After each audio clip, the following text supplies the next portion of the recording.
like every actor, there's certain genres that you have to check the box for just because there's not a lot of movies made, like period pieces and Christmas movies. For you guys, is that something that excited you to take this on? Well, yeah. It never really crossed my mind, actually. Yeah, it's a really funny thing because it's called Last Christmas, and we're here in a very Christmassy setting. However, when you read the script, it goes beyond that. You could take the Christmas out of this movie, and it would still stand in exactly the same way. Yeah. So the beauty about this movie is that there is just so many more. So that it goes to greater depths, I think, which many Christmas movies do. But I just think that this has got so much truth to it and so much honesty. And Emma Thompson, Dame Oscar-winning Emma Thompson, wrote the damn script. So, like, you know, you're getting more than just a Christmas movie with her. And Paul Feig's comedic genius is just all over it. And you, of course, worked with him on A Simple Favor. Yes, so what was it like I did. kind of jumping into this one with him? It was amazing. I mean, to have the rapport that we do, and you know, Paul's become one of my greatest friends. So we can go for a whiskey and a cigar and talk all night. And he's Lads. he's like a catalogue of like these amazing films that he has in his head, and it shows because he applies his craft so carefully and so kind of in sync with not only the comedy but the romantic beats, and so when he mentioned it, I was like, well, whatever you're working on, Paul, I'm in. Like, but then he was like, Emilia Clarke's attached, Emma Thompson wrote it, she's going to play her mother. I was like, yes. But this is the second time he's kind of cast you as that witty, kind of charming, handsome man.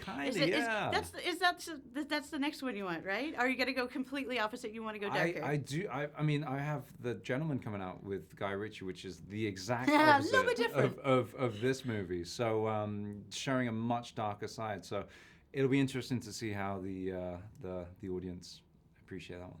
And Emilia, this is the first big project you come out of after Game of Thrones. So what was it like kind of taking on a character that almost is completely different?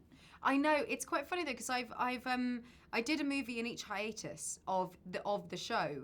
So I wasn't really thinking about like what's gonna happen after Khaleesi and have this be it. It was more that I finished the show and then this came about and I was like, well, yeah, absolutely, this is wonderful and perfect and I get to do something fun and different. How great. But it wasn't like I was kind of scouring around looking for a comedy, but it just landed in you know, it came about and it just was perfect because I got to clown being kind of coached from the side by the greatest female comedic actor in England, Emma Thompson.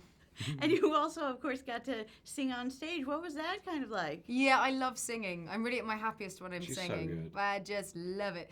It was scary as all hell because I've kept it quiet. You know what I mean? I did a lot of singing when I was a kid, and there was a moment where I thought, would I pursue singing more than acting?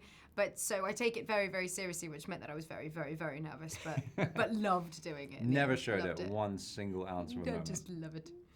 And were either of you big fans of George Michael before this? Massive, Yeah. huge. Yeah, I mean, we grew up in the UK, pretty much in very similar circumstances where George Michael played some sort of anthem to your childhood or growing up or going through sort of some teenage angst.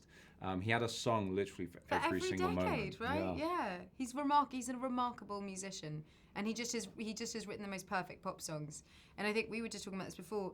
Posthumously, you get to realize the truth of his words, and they really hit home. And I think this movie kind of brings that up to the surface a little bit. Agreed. And of course, it had Emma Thompson, so why not? Yeah.